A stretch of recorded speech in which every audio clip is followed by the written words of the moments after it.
It's been a fascinating trip so far through the world of PlayStation VR2. I think Sony had a pretty successful launch with this product, and I'm still digging into the hardware, and I've still got some other VR games to play before I come back and give you, I think, my first 2 weeks with the PlayStation VR2 review. And I think that'll give me a good enough time to come back and really kind of assess the product and its value, and whether it's worth the asking price, and whether it provides the experiences that it promises.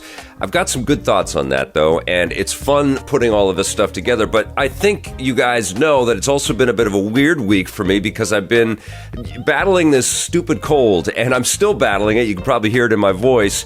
And I haven't had tons of energy to honestly put the headset on and try all kinds of games that I'm flailing around with. I did have the energy. I rallied for Call of the Mountain and had a great time reviewing that. That was really fun. That was a game that really, for me, demanded me to stand up and get into it and feel like I'm climbing up all of these walls. And I did. I really enjoyed it.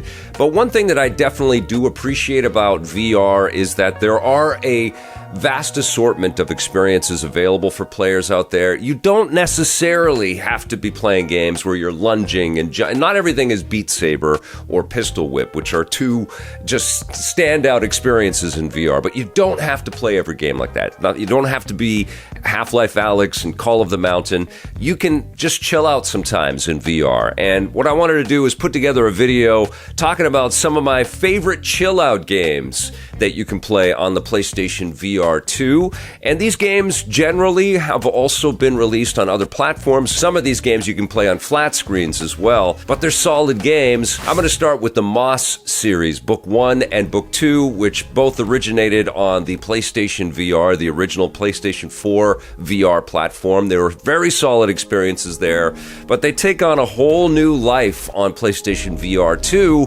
The increased resolution really gives unbelievable detail to the environments and the characters you're interacting with Quill. It's just amazing to replay Moss Book 1 and to go through a little mouse village and to see all the mice interacting with Quill and looking up at you a little bit, and then you meet this little sprite, and the sprite asks you to lift up all of these different objects out of the water, and you can see your reflection in things, and everything is just so crystal clear and beautifully crafted and presented for you. And I feel like this is the sharpest iteration of Moss that I've been able to experience. I really enjoyed both Moss Book 1 and 2 on the Quest 2, but I don't know, man, there's something really tactile and wonderful about using these Sense VR controllers and the haptics in the headset and the way that the audio just completely envelops me while I'm playing this, and also do things incredibly easily, like record some footage right away, some of the stuff that you're seeing right here. It's just a great fit on PlayStation VR 2, and I'm honestly a little bit envious for those of you that are new to VR and this is your first VR platform and you've never played the Moss games. They're both so incredible, and you also can't just buy one. They're both so good, you need them both, and who knows where PolyArc goes from here, but these are fantastic experiences, and they're wonderful to chill out with. And the other thing that really hits home when you play Moss Book 1 and Book 2 is that there is a lot of room for this kind of idea with other types of characters and other types of action-adventure experiences out there. I tweeted out that it would be wonderful to see PolyArc have the reins on a new Indiana Jones VR experience, different from what Machine Games is working on. This would be like a third-person action-adventure. It's almost like you've got a character running through a pop-up book in a way, but you can kind of look around in 3D.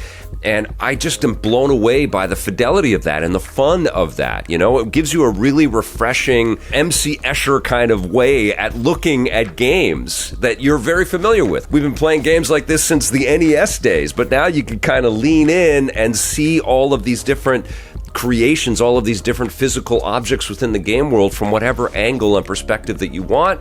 It's wonderful, and both of these games are so well realized. But also hats off to the musicians and the incredible compositions that are in here. The music is just beautiful accompaniment to the experience, and also the unbelievable talent of the narrator who voices all of these different characters and just does a great job. I mean, a big part of the title and the vibe of Moss is that you're rifling through books, and so there are books that lead you into everything, and you're actually flipping pages, and there's a big descriptor of what's happened in previous events, and it's all narrated and told to you in this wonderful storybook fashion.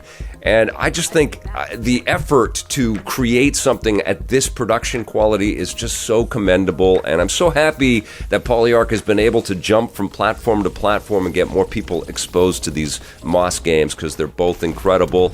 And they're both great for chilling to and just being blown away by. Another must-have, I think, for the PlayStation VR2 is Tetris Effect Connected. Again, a game that's been on every platform. It was a standout on the Nintendo Switch, especially on the OLED screen. But it's a totally different thing when you're playing this game in VR and you're surrounded by these beautiful visuals and the incredible music and the way that the music continues to build and keep pace with the excitement of the game and the challenge of the game, because that's what happens. I did find that playing Tetris Effect Connected with the Sense VR controllers was a little bit more clumsy than I wanted it to be, because you've only got 2 analog sticks. You don't have a D-pad. They had to simplify the controller, obviously. So this is one that you'd want to switch to a controller for and use just like the D-pad on your regular DualSense controller or DualSense Edge or something, and play it that way, because you'll have the precision. I was constantly pressing down when I didn't want to press down, and of course that shoots down one of the puzzle pieces, and that can one bad move screws up a whole game, you know?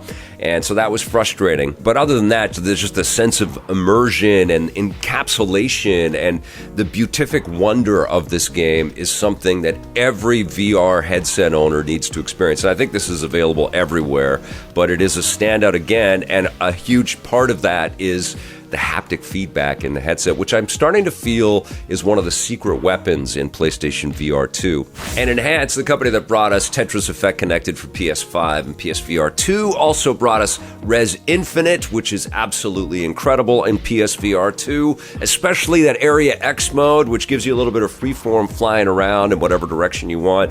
It feels a little bit like you're playing a mix of The Matrix and Tron and Star Fox, and it's just so trippy and so cool.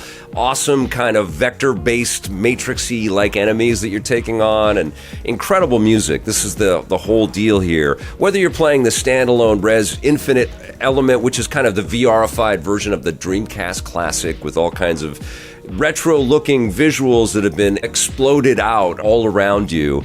And it's just wonderful, man. The scale up with the music and time with the challenge of the game. And there is real challenge there. It's not a breeze. It's not just like some, museum exhibit. There's a game here. I love it. I love playing both of these titles. And even though you are moving around at targets and stuff, it's still very chill and relaxing until it isn't, until the challenge is sort of escalated in difficulty and you can't quite hit all the targets with all the timing and all that. But until then, it's just a trance. It's wonderful, and you feel like you become part of the music, both in Tetris Effect Connected and in Rez Infinite. I think they're both so exquisitely crafted, and they just seem like bona fide, like you should have them with your PSVR2. I don't know if you need them again if you've already purchased them elsewhere. That's the big question that you have to ask yourself. But I don't know. They feel like PlayStation essentials. They're just so damn good. Another super interesting throwback that is at PSVR2, although you can play it in flat screen mode as well, is Phantavision 2020X. I got a code for this just the other night, and I popped it on, and man, what a trip. It has a lot of the same sort of somewhat crusty PlayStation 2 visuals. This was one of the launch titles for the PlayStation 2, and I remember really digging it. It's a puzzle game where you are in a field of fireworks, and the whole thing is to kind of hit as many of the targets as you possibly can and then explode them, and it's all color-coded, so you're trying to chain up a bunch of the same color and hit the targets and watch them explode in a beautiful symphony, and it's really cool.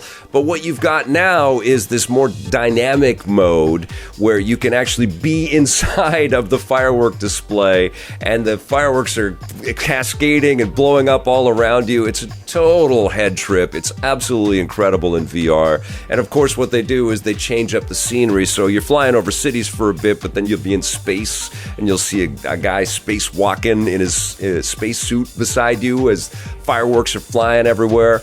It's so rad. It's so trippy.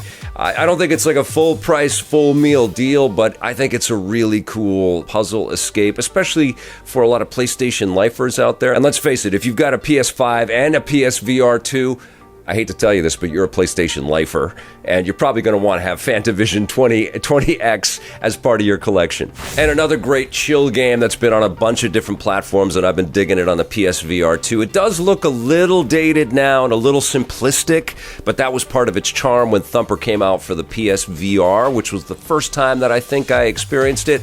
I know it's on a bunch of different VR platforms. I think it's on mobile and on flat screen devices in a bunch of different ways now. It's a rhythm game. They call it Rhythm Violence, and this is about, pressing the control stick in the right direction at the right time and hitting the X button at the right time and jumping at the right time. You're this little kind of beetle, this bug. You get threats from all kinds of places, but you have the ability to shoot back, and you've got bosses that you have to take down. And of course, the challenge ramps up and the pressure ramps up. But again, it's also incredibly trance-like, and you can just chill out and get lost in it, and the music kind of escalates and explodes outwards as you get better, and the rewards are plentiful, man. It feels incredible as you're beating level after level and seeing how far you can go.